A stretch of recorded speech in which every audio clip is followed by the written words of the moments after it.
할렐루야. 여러분 마음 가운데도 강같은 평화가 넘치도록 믿습니다. 하나님은 아브라함에게 나타나셔서 말씀하십니다. 너는 너의 고향과 친척과 아버지의 집을 떠나 내가 너에게 보여줄 땅으로 가라. 내가 너로 큰 민족을 이루고 내게 복을 주어 내 이름을 창대하게 하리니 너는 복이 될지라. 이 말씀을 받은 아브라함은 이 말씀에 순종했습니다. 그리고 실제로 떠났습니다. 고향을 떠났습니다. 그 고향은 갈대아 우르, 너무나 좋은 땅입니다. 살기 좋은 곳입니다. 문명의 발상지에 있고 티그리스강, 유프라테스 강이 흐르는 물이 마르지 않는 너무나 좋은 땅입니다. 농사를 지어도 농사가 잘 되고 목축을 해도 목축이 잘 되는 너무나 좋은 땅이에요. 그런데 하나님의 말씀을 듣고 그걸 다 포기하고 떠나는 거예요. 아직 목표할 지점이 정해져 있지 않습니다. 그런데 순종하면서 갑니다. 이렇게 순종할 때 하나님께서는 이 아브라함에게 큰 민족을 이루게 하시고 이름이 창대하게 하시고 복의 근원 삼아 주십니다. 자, 특세 때 한번 했지만 여러분 이 복이라는 단어, 복이 될지다, 이 복이라는 단어를 자 한번 화면을 한번 보실까요? 이 복이라는 단어가 히브리어로 뭐라고 되어 있어요? 베라카. 뭐 배가 아프다는 그런 거 전혀 아닙니다. 베라카. 자, 그런데 여기 이 어원이 뭐냐? 바라크예요. 바라크. 자, 뜻이 많지만 이걸 두 개로 요약을 해보면, 자, 첫 번째 읽어보면 시작. 무릎을 꿇어 엎드리다 절하다 찬양하다. 두 번째 시작. 복을 구하다 번성하게 하다. 자, 그래서 이 복이라는 단어는요, 말 그대로 복을 받고 번성하는 뜻이 있는 반면에 하나님 앞에서 무릎을 꿇다 경배하다 하나님을 송축하다는 의미가 있는 거예요. 그래서 이 성경에 나온 이 복의 의미는 어떤 의미냐? 이 복을 받기 위해서는 뭘 잘해야 된다는 이야기예요?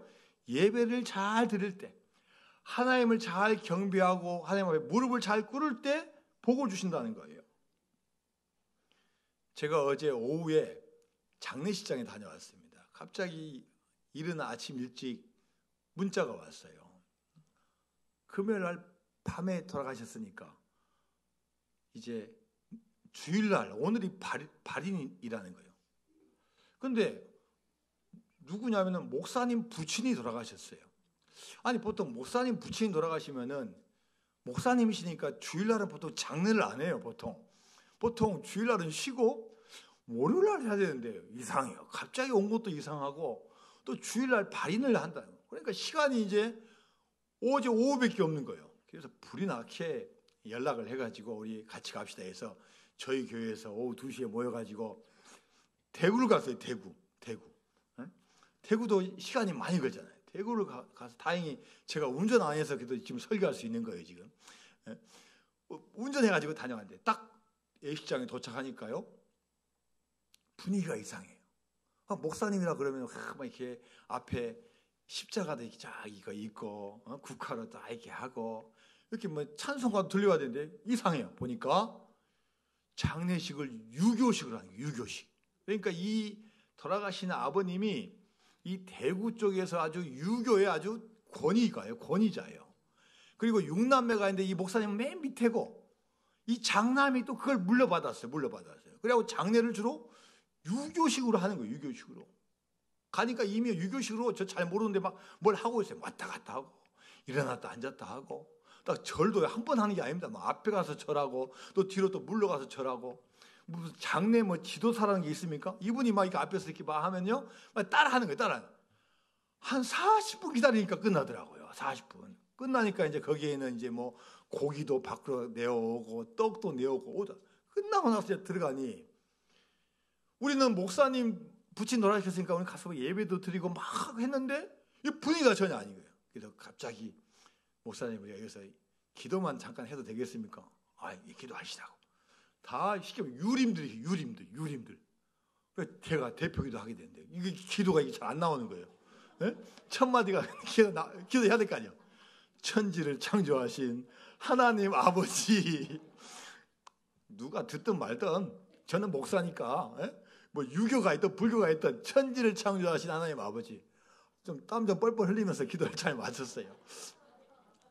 여러분, 이 세상은요 다 자기한 경배할 대상이 있어요. 특히 조상들을 잘 모시는 그런 풍토가 우리나라에 있어요. 그래서 얼마나 뭐 옛날에 보면 장례를 치르는데도요 뭐 매딜장 있고 또 무슨 사후제입니까? 사무제가 있고 또 며칠 만에 또 하고, 옛날에는 유교에서는 3년간 장례를 치는 거예요.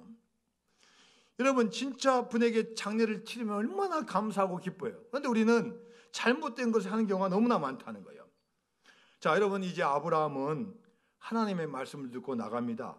그리고 조카 롯도 데려갑니다. 그때 아브라함 나이가 몇 살이냐? 75세예요. 결코 적은 나이가 아닙니다. 그런데 하나님께서 가라고 하니까 그 말씀에 순종해서 가는 거예요. 결국 하란에서 이 모든 소유를 모아가지고 이제 완전히 이제 명령에 따라서 떠나는 거예요. 완전히 나가는 거예요. 자, 창세기 12장 5절과 6절 말씀 같이 봅니다. 시작. 아브라함이 그의 아내 사레와 조카 롯과 하란에서 모은 모든 소유와 얻은 사람들을 이끌고 가나안 땅으로 가려고 떠나서 마침내 가나안 땅에 들어갔더라. 자, 처음에는 어디로 갈 바를 알지 못하고 갔는데 하나님께서 인도하신 땅이 드디어 나타나요. 그게 무슨 땅이에요? 가나안 땅이에요. 가나안 땅에 이제 들어왔어요. 가나안 사람이 땅에 거주하고 있어요. 그러니까 여러분, 우리가 생각하기에요, 이 아브라함이 약속받고 간 땅이 그렇게 좋은 땅이 아니에요. 좀 가면 좀 뭐가 좀 다 갖춰져 있고 좀 파라다이스 같은 이런 땅이 돼야 되는데 생각보다 별로 안 좋아요. 그리고 거기에는 이미 가나안 주민들이 살고 있는 거예요. 그러면 이 가나안 주민들은 뭘 믿고 있습니까? 하나님 믿지 않고 이방신을 섬기고 있는 거예요. 그렇게 가나안 땅 세겜에 있을 때 하나님께서 아브라함에게 나타나셔서 뭐라고 말씀하시냐? 창세기 12장 7절 말씀입니다. 시작. 여호와께서 아브라함에게 나타나 이르시되 내가 이 땅을 내 자손에게 주리라 하신지라. 자기에게 나타나신 여호와께 그가 그곳에서 제단을 쌓고 그랬어요. 자, 그 땅이 별로 이 아브라함 입장에서는 어쨌든 간에 그렇게 뭐 좋은 땅은 아닌 것 같지만 누가 주셨어요? 하나님께서 주셨어요. 야, 너 이 땅이 네가 앞으로 살 땅이다. 이 땅을 내가 네 자손에게 줄 거다. 근데 그 말을 듣자마자요, 이 아브라함이 여호와께 뭐 했다고요? 뭘 쌓았어요? 제단을 쌓고. 자, 앞에서요 하나님께서 아브라함에게 야, 너 예배해라, 너 제단 쌓아라, 이런 말 한 적이 없어요. 근데 하나님과 동행하다 보니까 하나님은 어떤 분인지를 이 아브라함이 알았겠죠. 그 갈대아 우르 지역에서 지금 가나안 땅까지는 직선거리로 1200km예요. 1200km. 그 먼 길을 가면서 하나님의 인도하심을 보면서 하나님의 존재를 깨달았겠죠. 그러면서 하나님은 나하고 질적으로 다른 분이야. 하나님은 위대하신 분이야. 하나님 전지전능하신 분이야. 이걸 깨달았기 때문에 자연스럽게 하나님께 예배하는 거예요. 제단을 쌓고 하나님께 제물 드리고 예배하는 예배자가 된 거예요. 하나님께서 아브라함에게 고향 땅을 떠나갈 때 그곳이 어디인지 어느 땅인지 알지 못했습니다. 오직 말씀에 순종하고 오니까 그 땅에 도착한 거고, 그 땅에 도착해서 이 아브라함이 제단을 쌓게 된 거예요. 예배를 드린 후에 또 하나님께서 말씀하시니까 또 하나님의 말씀에 의지해서 나아갑니다. 자, 본문 창세기 12장 8절 말씀 봅니다. 시작. 거기서 베델 동쪽 산으로 옮겨 장막을 치니 서쪽은 베델이요 동쪽은 아이라. 그가 그곳에서 여호와께 제단을 쌓고 여호와 이름을 부르더니. 자, 하나님께서 이제 옮기라 했어요. 자, 어느 쪽으로 옮기라 했습니까? 베델 동쪽 상으로 옮겨라. 옮겨가지고 또 뭘 합니까? 또 제단을 쌓고 예배를 드립니다. 자, 아브라함이 복을 받은 비결 중에 가장 큰 비결이 뭐냐? 그는 하나님 앞에 예배자예요. 예배자. 하나님께서 하라고 시키지도 않았는데 예배를 드리고 옮기는 곳마다 예배를 드리는 예배자예요. 제단을 쌓고 여호와 이름을 불렀다는 이야기는 하나님께 간절히 간구하고 기도한 거고 하나님께 예배를 드린 거예요. 예배는 하나님이 주신 복에 대한 응답이자 또 우리의 헌신입니다. 여러분 예배 아무나 드리는 거 아니에요. 여러분 황금 주말에 여러분 얼마나 많이 외국에 가고 얼마나 많이 놀러 갑니까? 이제 앞으로 이제 봄이 왔어요. 이제 날씨가 좋고 이제 산으로 들러 얼마나 많이 사람들이 가는지 몰라요. 그런데 그 좋은 철에 주님 앞에 나와서 예배 드리는 거, 이거 대단한 여러분의 믿음이고 헌신이에요. 할렐루야. 여러분 대단한 분이에요. 보통 분이 아니에요. 한번 옆에 한번 인사하세요. 당신은 대단하신 분입니다. 얼마나 여러분 귀한지 몰라요. 우리 보니까 우리 교회학교도 오늘 많이 나왔어요. 교회학교도 너무너무 감사하고 너무너무 감사한지 몰라요. 예배하는 곳마다 제단을 어디에 쌓는 거 중요하지 않아요. 뭐 어디 좋은 곳, 뭐 어디 높은 곳, 낮은 곳, 뭐 위치 중요하지 않아요. 중요한 것은 가는 곳마다 제단을 쌓은 백성을 하나님께서는 살펴보신다는 거예요. 자, 찬송가 9장 1절과 4절 한번 같이 찬양합니다. 찬송가 9장 1절과 4절. 찬송가 9장 1절과 4절입니다. 하늘에 가득 찬 영광의 하나님,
우리의 예배는 하늘에 계신 하나님께 드리는 겁니다. 그리고 그분께 경배할 때 그분은 우리의 삶에 개입해 주셔요. 주 앞에 나올 때 우리 마음이 기쁘고 그 말씀 힘대어 새 희망이 솟는다. 고난도 슬픔도 이기게 하시었고 우리 삶이 영원까지 연결되는 잇대어 살아가는 우리 삶이 된다는 거예요. 하나님 말씀에 따라서 이 아브라함은 이동을 합니다. 남방으로 내려가요. 남쪽으로 갑니다. 근데 여러분 남쪽에는 거대한 제국이 있어요.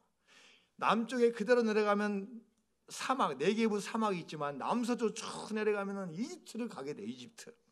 자, 이집트를 내려가는데 거기서 아내를 빼앗길 위험에 처합니다. 근데 하나님께서 그 위기를 벗어나게 해주셔요.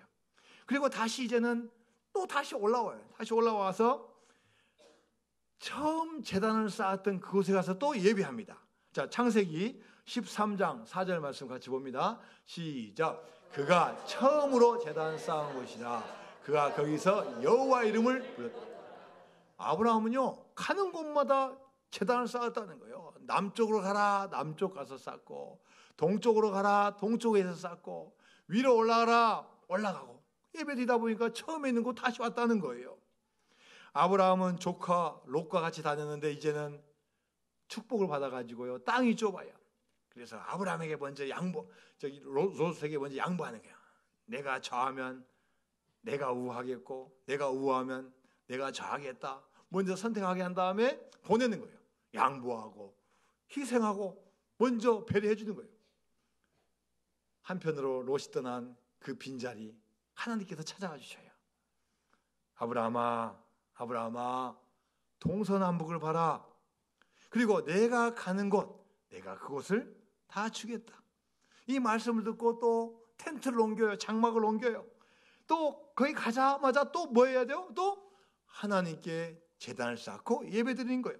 자, 창세기 13장 18절 말씀입니다. 시작. 이에 아브라함이 장막을 옮겨 헤브론에 있는 마므레 상수 숲에 이르러 거주하며 거기서 여호와를 위하여 제단을 쌓았다.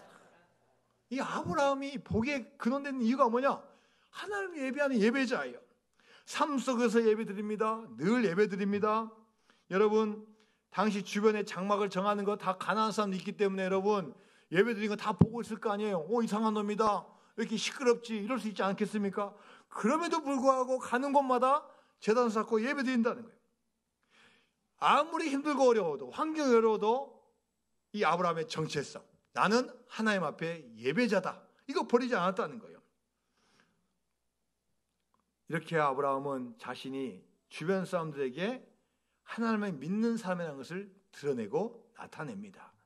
자, 이 아브라함의 예배드린 모습을 누가 먼저 가장 배우냐? 그 아들인 이삭이 보고 배우는 거예요. 또 이삭 하자는데 우리 아빠 가서 또 예배드렸네. 분명히 또 텐트도 철거하고 또 옮겨서 분명히 예배드리겠지. 이번 장소는 어딜까? 제단 쌓을 때 내가 아버지 뭘 도와줄까? 이 아버지를 통해서 이삭이 믿음을 전수받는 거예요. 전수받아가지고 아버지 못지않은 믿음을 소유하게 되는 거예요. 여러분, 복음이 들어가면요, 그 사람과 그 민족이 바뀝니다. 또 그 사람과 민족이 예배하면요, 하나님께서 그 백성에게 반드시 복을 줄 줄 믿습니다. 여러분, 북유럽에 가면요, 노르웨이, 스칸디나비아 반도에 있어요. 원래 이 민족들은요, 바이킹족이에요. 바이킹족. 원래는요, 남의 거 빼앗아 먹고 산 민족들이에요. 배 만들어가지고 산이 너무 막 그 산가지대가 많으니까 농사도 안 되니까 여기서 안 되겠다 해가지고 바다 배 만들어가지고요 막 해적질하는 거예요. 그런데 이 노르웨이에도 복음이 들어가요. 복음이 들어가니까 그들이 회개형이 오는 거예요. 야, 우리가 해적질하는 거 하나님의 말씀에 비춰보니까 이게 아니네.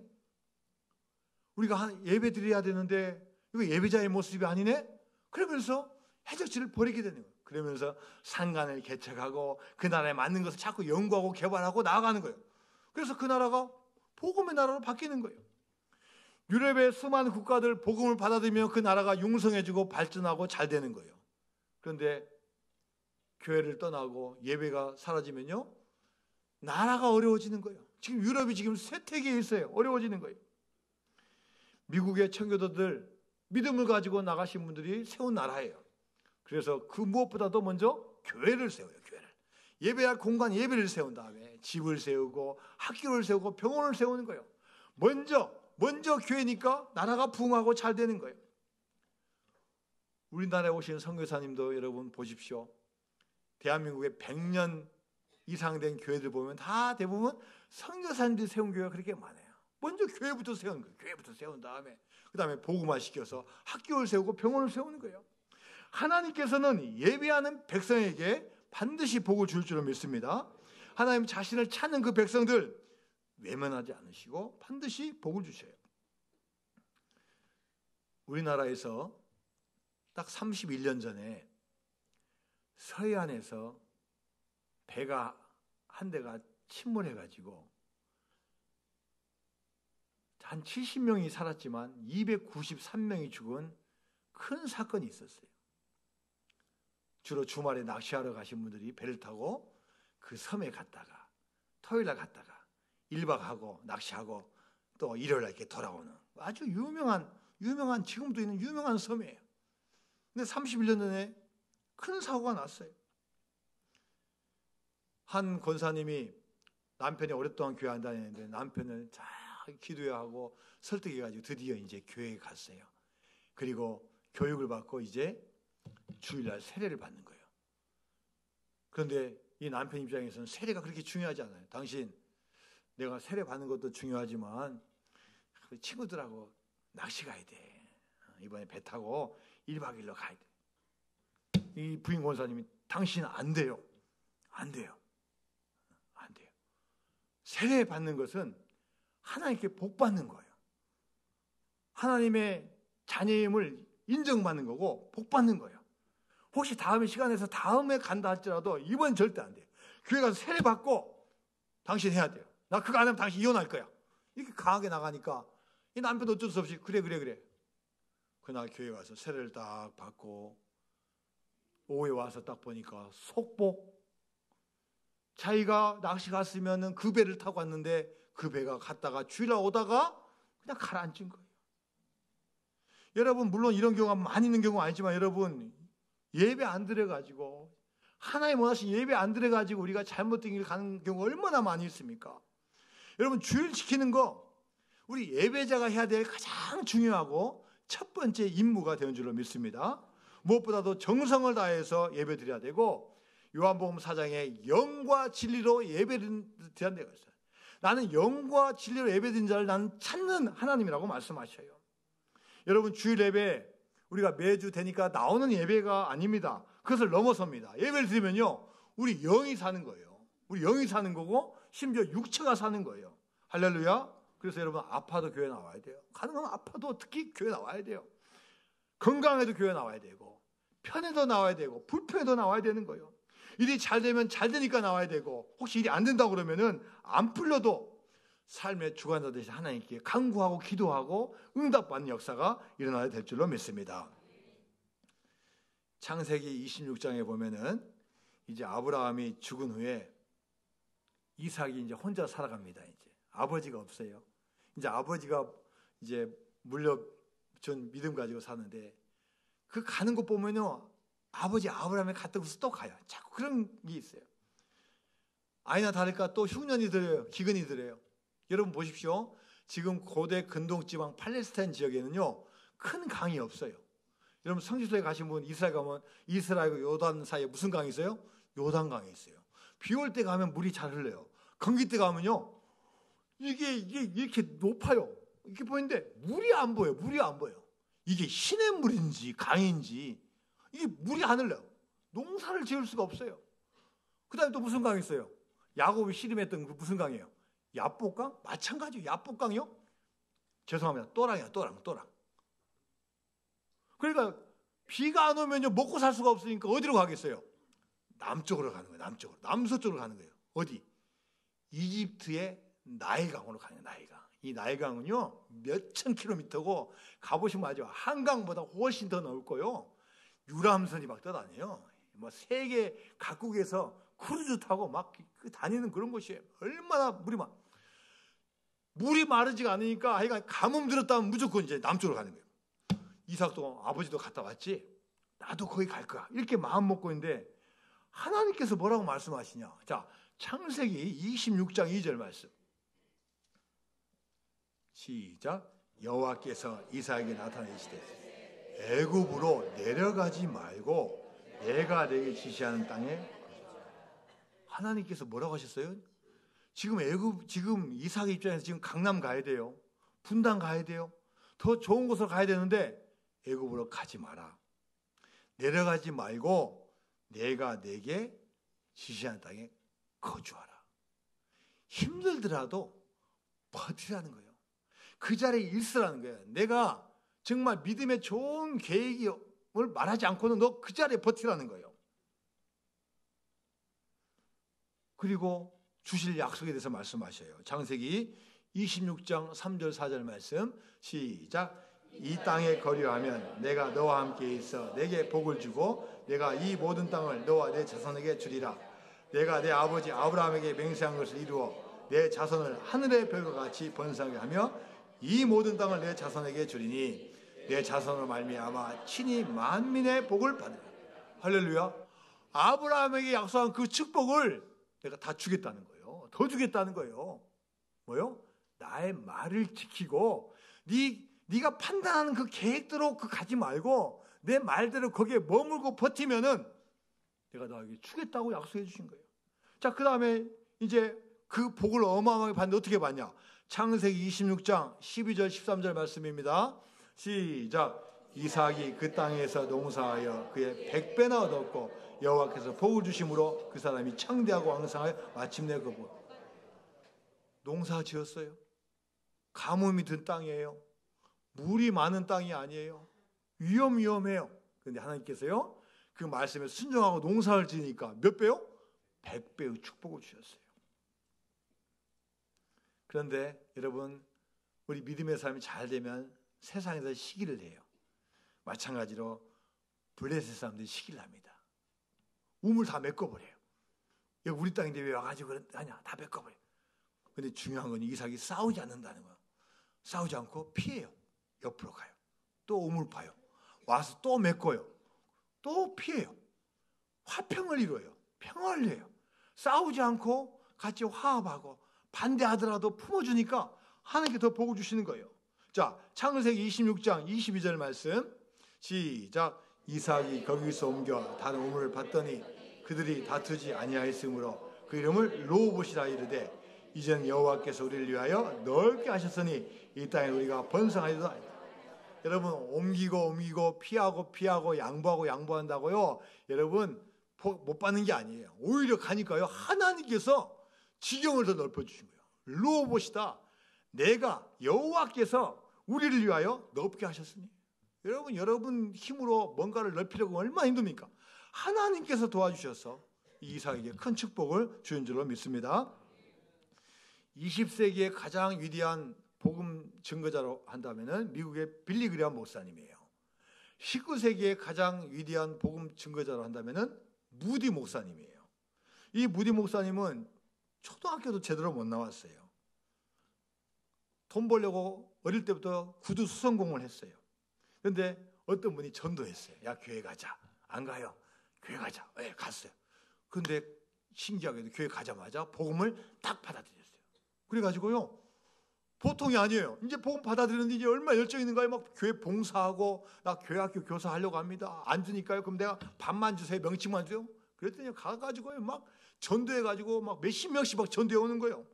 어른들보다 학생들이 더 많아요. 학생들이 더 많아.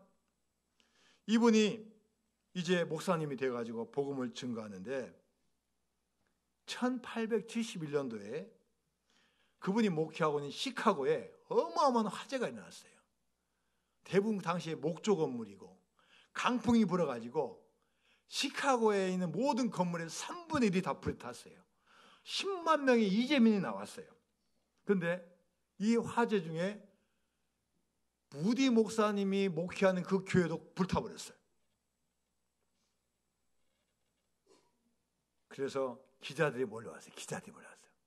질문했어요. 목사님 설교하실 때 하나님이 살아계셔서 우리를 눈동자처럼 지켜주신다고 설교하셨습니다. 또 하나님은 전지전능하셔서 무엇이든지 원하시기만 하면 다 이루어주신다고 설교했습니다. 그런데 왜 하나님께서 당신의 그 거룩한 성전을 다 타서 없어진 것을 왜 못 막아주셨습니까? 왜 가만히 보고 계십니까? 빈정거리면서 비웃으면서 질문을 퍼부었어요.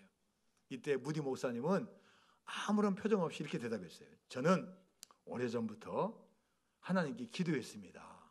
이 교회가 너무 작으니까 큰 교회를 짓게해달라고 기도했습니다. 그런데 마침 오늘 그 기도가 응답되었습니다. 교회를 크게 확장하려면 철거 비용이 많이 드는데 하나님께서 공짜로 해주셨네요. 이 말을 들은 기자들이 어이가 없었어요. 야, 목사님, 야, 잘 피해간다. 궤변을 늘어놓는다. 어이가 없고 기가 막혔어요. 왜냐하면 목사님이 밤중에 이제 화재가 나가지고 나온 옷차림이 뭐냐? 잠옷 차림으로 나와서 인터뷰해요. 아이고, 목사님도 겨우 이제 살아나왔는데, 아이고, 무슨 말씀하시지? 기자들이 또 물어봤어요. 그럼 목사님, 큰 교회를 세울 돈 있습니까? 큰 교회를 세울 돈 있습니까? 목사님께서요, 딱 들고 있는 성경책을 딱 보여주시면서 뭐라고 말씀하셨냐? 예, 저는 수표나 돈을 가지고 있지 않지만 그러나 아무리 써도 바닥이 나지 않은 하나님의 금고인 성경책을 가지고 있습니다. 그뒤 목사님은 이제 화재 때문에 교회가 없잖아요. 시카고 이 도시 전체가 화재 때문에 복구가 안 되잖아요. 그러니까 그 기간 동안에 미국에서 영국으로 날아갔어요. 영국에 가서 이제 복음을 증거하는데 마침 그때 영국에 복음의 열풍이 분 거예요. 이 목사님 말씀 은혜를 받고 사람들이 막 이제 붕 일어난 거예요. 그리고 시카고 화재가 났고 교회당이 다 전소했다는 그 소식을 알고 이 영국에 있는 이 은혜 받은 분들이 들고 일어나는 거예요. 우리가 목사님의 교회를 지어드리자. 우리가 목사님의 교회를 지어드려. 그래서 헌금을 어디에서 했냐? 미국에서 헌금이 나온 게 아니라 어디에서요? 영국에서 나와요. 영국에서 헌금이 나와가지고 그 돈을 가지고 미국에서 큰 교회를 지었어요. 하나님은 예배하는 백성, 전심으로 예배하는 그 교회와 성도들을 지켜주실 줄을 믿습니다. 때로는 우리 뜻대로 안 되고 우리 계획에 벗어날 일이 너무나 많아요. 그러나 하나님은 우리의 생각을 뛰어넘는 방법으로 예배자들을 지켜주실 줄로 믿습니다. 늘 예배하는 이삭에게 하나님은 복을 주셨어요. 이삭이 부엘세바 올라갈 때도 하나님께서 이삭을 만나주시고 또 너에게 복을 주겠다고 약속해 주셔요. 자, 창세기 26장 25절 말씀입니다. 시작. 이삭이 그곳에 제단을 쌓고 여호와 이름을 부르며 거기 장막을 쳤더니 이삭의 종들이 거기서도 우물을 받더라. 여러분, 이삭도 마찬가지예요. 아브라함 믿음을 잘 받아가지고 가는 곳마다 제단을 쌓고 예배할 때 하나님께서 귀한 예배자, 복의 근원 삼아주신 줄로 믿습니다.